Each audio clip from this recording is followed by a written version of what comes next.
A very good morning to all the participants. First of all, I welcome you all for the second day on-week online course on Nanobiotechnology and its application, organized by Karpaga Vinayaga College of Engineering and Technology, Department of Biotechnology. Under the Nanobiotechnology course, today we are going to see about nanoparticles characterization techniques. What are the characterization techniques were used to characterize, that is, to know the morphological structure, chemical and functional groups which is present in a nanoparticles. What are the biomolecules can be coated over the nanoparticles. These are the characterization techniques were playing a very important role under the nanotechnology sector.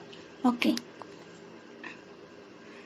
Right, let's see the course. Yesterday we went with the different properties, classification and the synthesis methods. So what are the synthesis methods are playing a different end application, giving a different end application. So based on the end application, we need to go with the different synthesis method. Same like for the end application, what are the techniques for the characterizing those nanoparticles? We need to frame first. Before going to synthesis, you need to frame first what are the characterization technique has to go with the certain nanoparticles for the desired end application, right? So there are two ways of characterization methods are there for to characterize the nanoparticles. First method is a spectroscopic method of analyzing, and the second method is microscopic method, or it may called as imaging method of nanoparticles characterization. So first we have to know what is spectroscopy. Spectroscopy is a branch of science, is the study of atomic and molecular structure of chemicals for a wide range of samples. Spectroscopy is a branch of science to study atomic and molecular structure.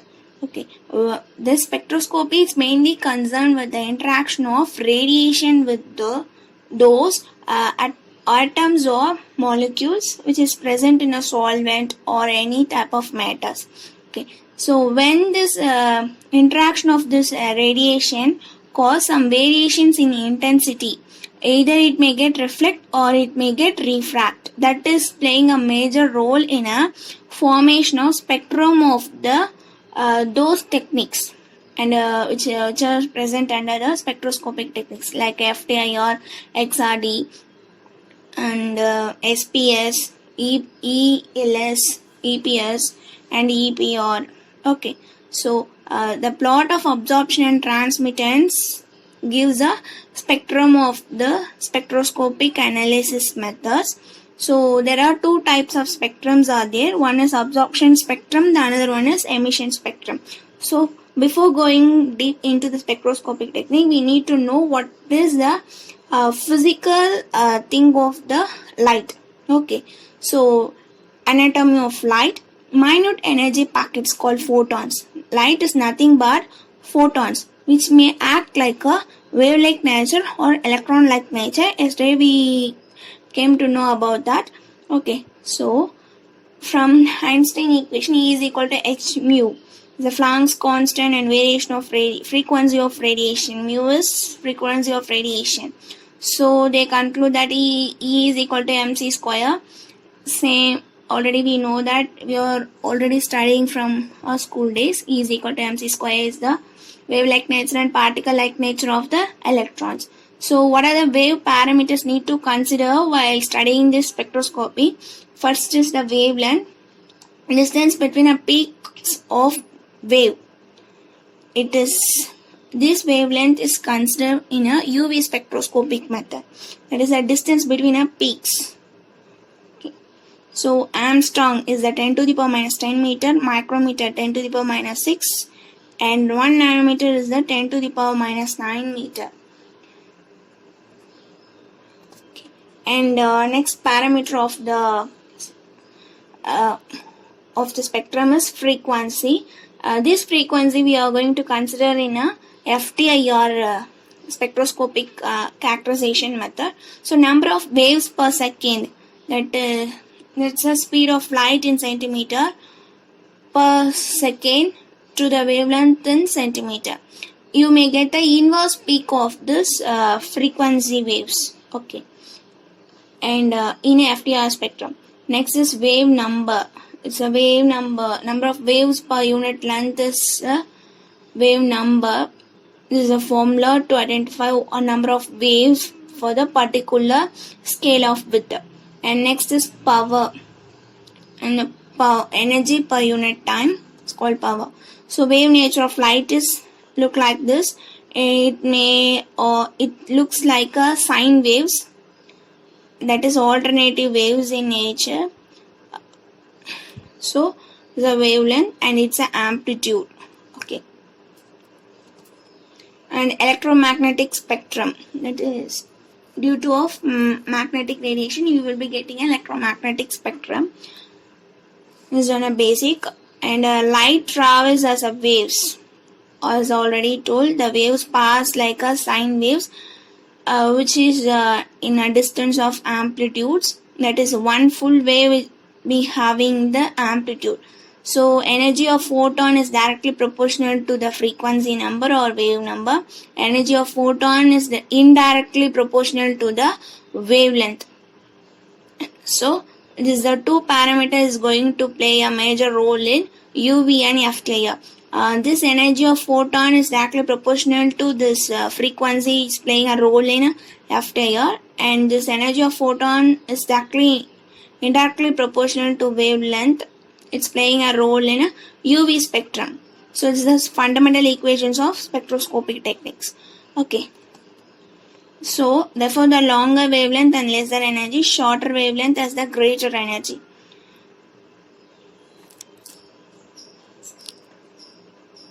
So these are the properties of light: intensity, frequency, polarization, phase transformation, as a wave, as an electron. As a wave, it is of two vectors, that is electrical vector and magnetic vector. Electrical vector, it may exhibit an electric property. In case of magnetic, it is going to exhibit a resonance property. So the light may have all the parameters like electrical vector and the magnetic vector. Okay, and the light radiations are called as electromagnetic radiation. See, this is the wavelength scale. First wave is radio waves, followed by micro, infrared. That is from here we have to start. Okay, gamma rays, X-rays, UV. UV is the range of 300 to 400, and the visible is 400 to 700, and the 700 to 1200 is the infrared, and below and above 1200 it is a microwave, and followed by the radio waves. This is a electromagnetic spectrum, that is a wavelength scale that we have to know before entering into the characterization method.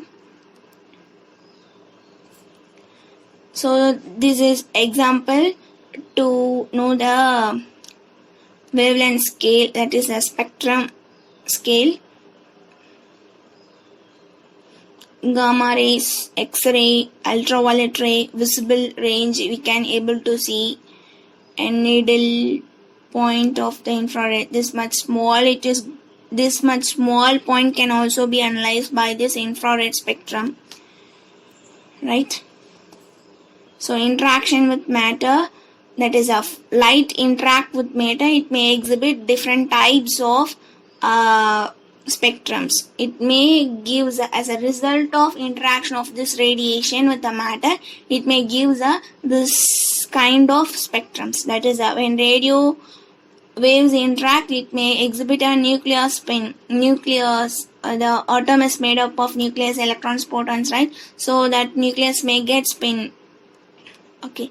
In case of microwave interaction, it produces a molecular rotations, that is electron get rotates. Infrared exhibits a vibration, molecular vibration. In visible, it may gives the outer shell electrons to get excited to the higher energy level and get returned back to the ground state level. That is happening in case of visible range.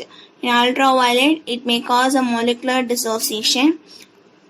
In case of X-ray interaction, it gives inner shell electron interchange, and in gamma rays, it gives a nuclear transition. Right? And the next is anatomy of molecule. Before till now we gone with the anatomy of the light. Now we have to go with the molecules. What happens with the molecule? Okay, when the light interacts with the electron, some molecules which is having oxidation state of, for example, we will take a H2O. It is having a H hanging the two O's in a scissor-like structure. When the electromagnetic radiation or X-ray radiation interact on the H2O, it may exhibit a scissoring in nature. That is a vibrational of O2 molecules. So that is the anatomy of the molecule. First, before entering into the spectroscopic techniques, these are the basics to know about the light. Light behaves like a electron and behaves like a waves in nature. In case of molecule, it may get vibrate or get spin, or it may get change of state. These are happening when those radiation interact on this functional molecules. Okay. So electron possesses lower energy. It occupies very near to the nucleus. Some may get a loss of energy so that they go on to the outer shell and return back to the inner shell. This is what all happening in this spectroscopic techniques. So how the spectrum is forming? See, this is the absorption spectroscopy spectrum. This is how it is going to be happen. When the energy is absorbed by the molecule, it get excited to the higher energy level and stable there for some time and return back to the ground state level, because those molecules cannot be stable at the higher energy level. So it leaves the energy in the form of emission spectrum and return back to the ground state level. This is happening in a spectrum, that is a UV spectrum. Okay, and the Bohr frequency of photon energy, that is a higher energy state minus a lower energy state. So these the wave number and the wavelength. The two formulas is going to play a role in FTIR and UV, right? So emission spectrum, a sample itself emits radiation and sample absorbs radiation is absorption spectrum. These two spectrum is playing a major role in spectroscopic techniques. Okay, some may have continuous spectrum, some may have line spectrum, some may have band spectrum. Band spectrum can be seen in the UV and continuous spectrum can be seen with the FTIR. Some may exhibit a line spectrum like a straight line. Yesterday we saw with a discrete energy level, right? Same like that, it will give the line spectrums, or like this horizontal or vertical line spectrums. Okay. So these are our definitions for the those different spectrum techniques. Okay, and absorption, when the light from your source emitting a continuous spectrum is the first pass through an absorbing substance that absorbed through a spectroscope, it will be found certain colors are missing. It's called absorption spectrum.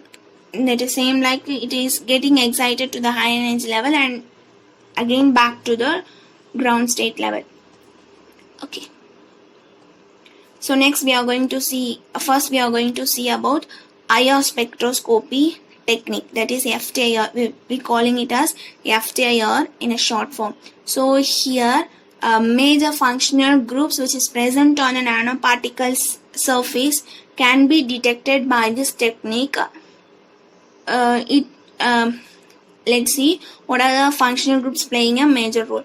When the FTIR inhibits on a functional groups, those functional groups get vibrate, and those vibrational effect can be calculated in the form of wave numbers or wave frequencies, that is mu. that is denoted as mu. So first the functional group is hydrogen bonding.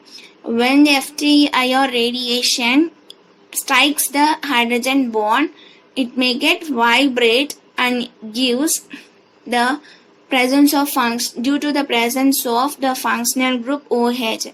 When the FTIR inhibits on this bond may get vibrate. It shows that O and H, the another O will be present at the another side. Okay. And the NH, the presence of NH also gives a vibration for this hydrogen bonding identification. Okay. So the absorption band will be weak but sharp in nature. It is you will be getting a small peak, but it is accurate in nature. Okay. Inductive effect is the important thing in FTIR. When alkyl group is introduced into the molecule, this inductive effect can be seen. That is, electron get released. As a result, length of the bond increases, and when the FTIR strikes the alkyl groups, the electron get released. That time the bond will get extend in a manner. So some bonds may become weaker. So we can able to identify the presence of these alkyl groups with the help of this inductive effect of FTIR analysis. So for example, formaldehyde, you will be getting a peak at inverse peak. In case of FTIR, you will be getting an inverse peak. Okay. The peak will be formed at 1750 centimeter universe, and in case of acetyl, the presence of this alkyl group CH3, you will be getting a peak at 1745 centimeter inverse, and same like in acetone. Okay. When electromagnetic atoms or groups are introduced into the molecule, arises electron withdrawing. So it is the presence of ketone group. It causes a withdraw, that is the exchange of electrons will be takes place. So those ketone groups exhibits the peaks at this range, that is about 1700. Okay.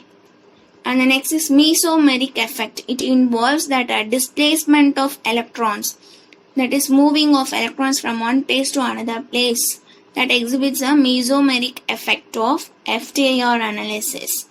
It is mainly seen with acetophenone and methyl vinyl ketone. Those P wave numbers will be appears at this range. Okay. And the next is lone pair of electrons, that is single pair of electrons, that is mainly at the outer shell of the atom. It may lead to the conjugation of double bond with the another atoms. So those kinds of molecules like benzamide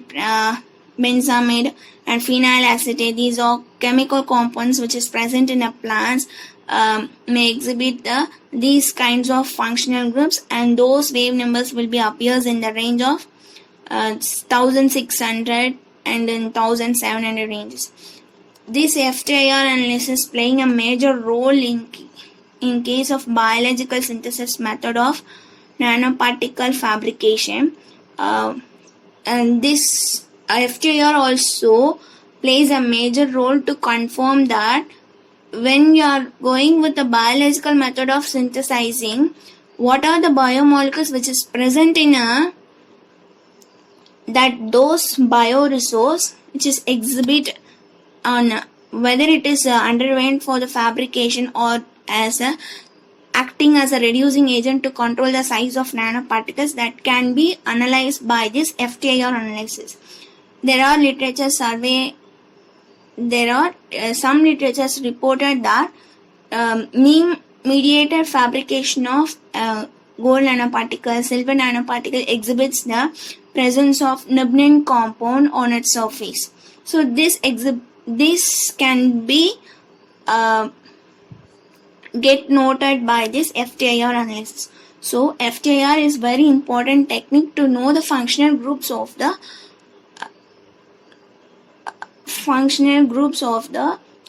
reducing agent, and also whether it is coated on whether it is present or fabricated, involved in fabrication, involved in synthesis, or involved in capping agent in a nanoparticle fabrication that can be analyzed by this FTIR analysis. These are choice of the solvents plays a major role.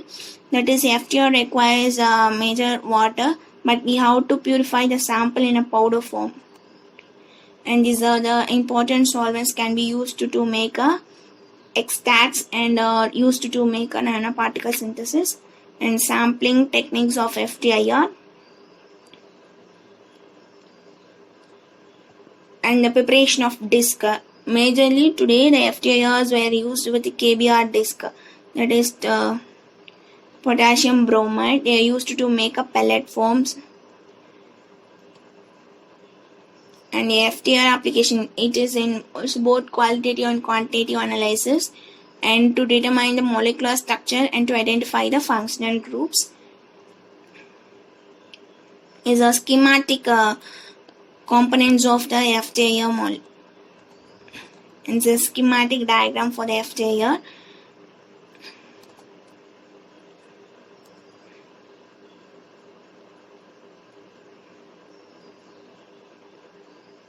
See, there is a CO2, carbon dioxide and carbon gas, carbon dioxide and carbon monoxide gas.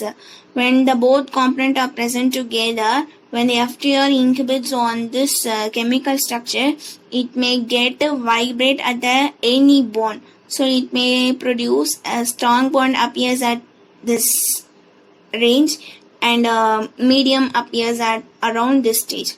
Okay. So due to the presence of this triplet bonds and double bonds and single bonds, it may exhibit both strong band and the weaker band at the different levels of ranges. Okay. Same like that, if you are synthesizing a spherical nanoparticles, means you may get only a single peak in case of UV. Okay. But in case of you are synthesizing different shapes of nanoparticles, means like a star, cubes, tubes, means you may get a two peaks. One is longitudinal peak, another one is a transverse peak. This longitudinal peak will appears at the visible range, UV visible range, that is for 300 or 400 to 700 range, and the transverse peak will be appears in the infrared range, that is above 700 to 1200. So nanoparticles which is of different shapes like a star, cubes, tubes and springs may exhibit a two UV spectrums. Two UV bands will be taken, that is longitudinal band and a transverse band. Case of a spherical nanoparticle, you will be getting a one single band, that is at the UV visible range. Okay. Next technique we are going to see about the surface enhanced Raman spectroscopy. It is same like a NMR spectroscopy. Here you are going to manipulate the surface using this radiation, electromagnetic radiation. That is the surface you are going to enhance. You are going to make the surface electrons of the matter to get functionalized using the electromagnetic radiation. That can be demonstrated by this SCRS method of spectroscopy. So here the electromagnetic radiation will be takes place, so that due to interaction of this electromagnetic radiation on the metal surface, so the metal particles creates some electromagnetic field. By absorbing this, it may get exhibit some magnetic field, so that the functional or chemical manipulation will take place between a neighboring electron and the sample source electron. That's going to be takes place in the technique of SCRS. So the peak will be obtained like this. So there is a vibration between a component C and H is taking place, so that you are getting like this peaks. Okay. This how it is taking place. When the electromagnetic radiation strikes onto the atom, those atoms get spin and get bound with the neighboring atom, so that it is having spin is going to give to the neighboring atom. Again, it is going to get the same spin from those neighboring atom that is taking place. It's called electrospin resonance technique. Is the two formulas is playing a major role to analyze the spectrum of this ACRS technique.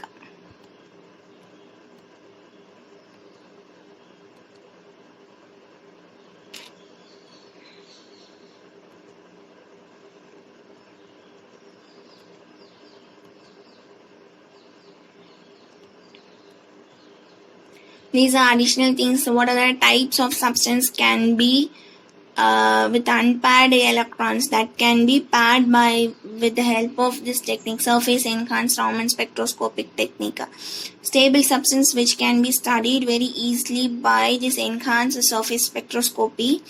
Like these are the simple molecules which exhibit a paramagnetic field of nature, and there are some molecules which exhibit unstable paramagnetic, that is free radicals and radical ions. This helps to study then cancer therapy. This technique, because of this unstable paramagnetic vibration, we can use it for the cancer studies. Okay, and next is electron spin resonance spectroscopy. Here the electron going to get spin. There some molecules which is present within a nanoparticles is going to be get spin and get disturbing with the neighboring electron and going to bind together. But in case of here, those nanoparticles within itself, it is going to take electron spin resonance. Okay, this is also due to the electromagnetic radiation. Here, what are the applications can be seen under this technique? It is oxidation reduction process can take place when this radiation strikes over the material or matter surface. Those process will be takes place, and reaction kinetics can be studied with the help of this technique. And it can also study the metalloproteins, that is ferritin compounds which is present within our body, can be analyzed by this method of spectroscopic analysis by collection of biosamples like saliva, blood, urine can be collected and analyzed for the metalloproteins present.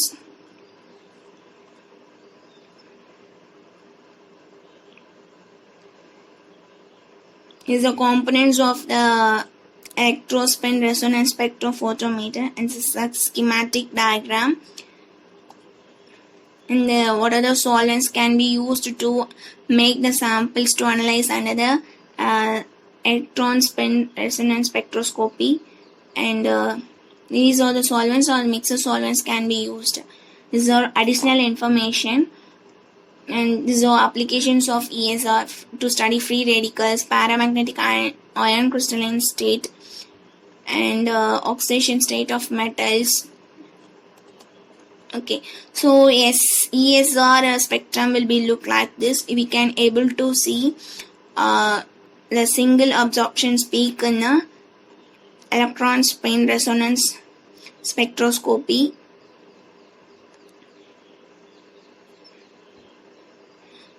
The magnetic field, intensity towards the magnetic field.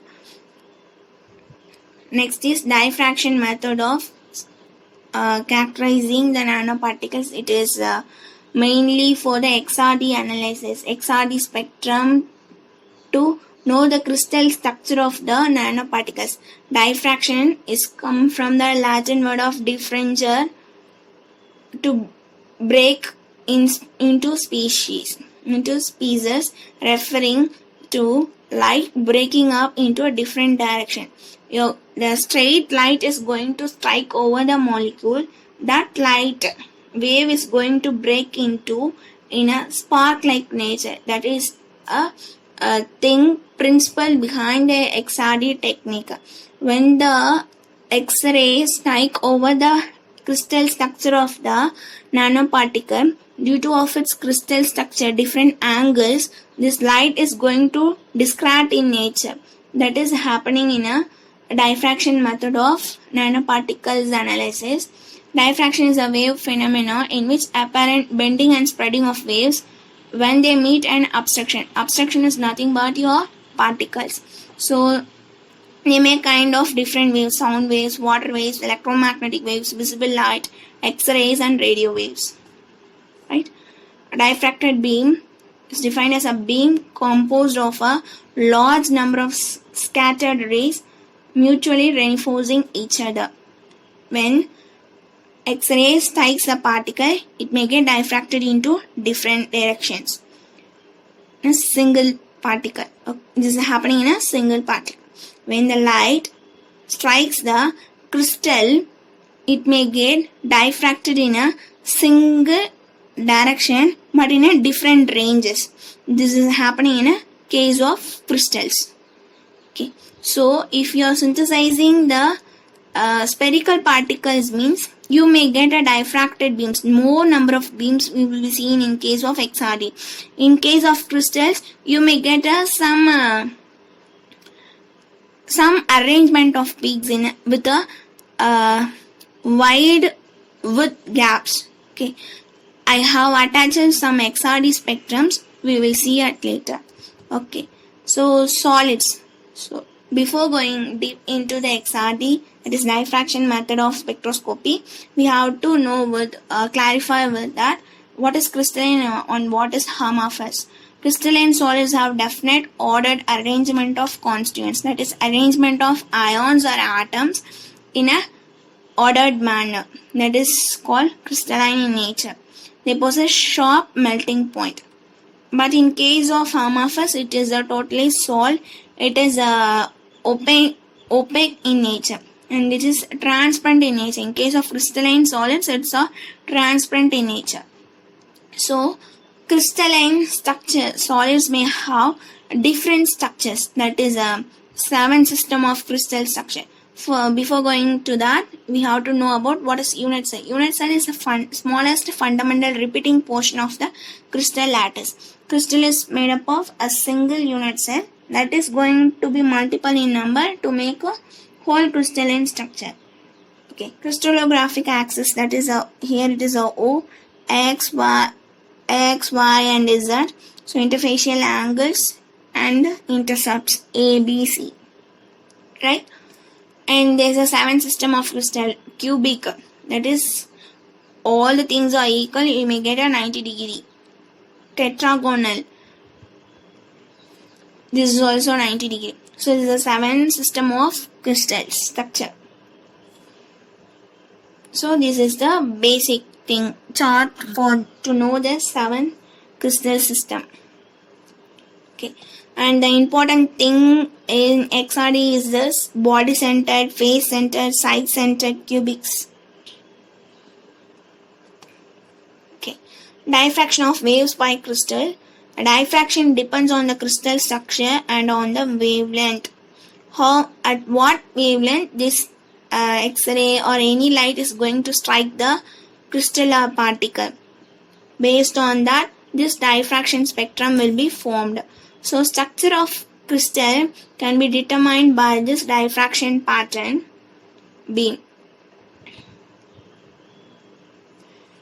Next, this is an important thing. Direction of diffraction is corresponding to the intensities. That is how I told. When the particle you have synthesized, you may get a n number of spectrums. That is diffracted spectrums. When you synthesize this crystal structure, you may get some fine-tuned structure of a diffraction spectrum. Okay, this diffraction can be seen with this X-ray spectroscopy, neutron spectroscopy, and organ electron spectroscopy. So these are the 3 techniques are coming under this diffraction principle of spectroscopic techniques. So X-ray radiation. X-ray is produced by Roentgen radiation. X-ray is also called Roentgen radiation, named after the discoverer. It is a form of electromagnetic radiation. It's a range of 0.01 to 10 nanometer. So most probably the X-ray is used of 1.702 nanometer in X-ray XRD diffraction methods 1.702 nanometer. Most of the X-ray XRD spectrums will be formed. So the wavelengths are shorter than those of the UV rays and longer than the gamma rays. Okay, and those X-rays with lower energy are called soft X-rays. So this is the XRD's diffraction can be takes place. This is in case of when we are seeing in the system, means you will be seeing like this. We have to magnify and to see this much of diffraction spectrums. Okay.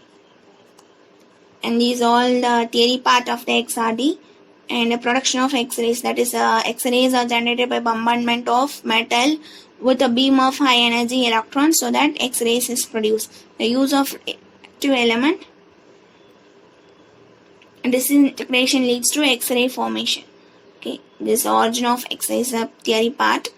Okay, what happens when the X-ray strikes on the atom? The inner shell electrons get, when the X-ray strike onto the inner shell electron, it absorbs the energy and get excited to the higher energy level. So what happens when this get excited or ejected from the an electron in the K shell is ejected. When it absorbs the X-ray, it get ejected from the atom by an external electron. An electron from the M shell jumps into the vacant site of the inner shell. This may cause the vibrations of the spectrum or may cause the diffraction of the spectrum. Here it is going to get excited and here it is going to take a jumping of the electron to fill the vacant site. So this may cause the diffractions of electrons. So this is the energy loss minus energy from the L shell to the K shell.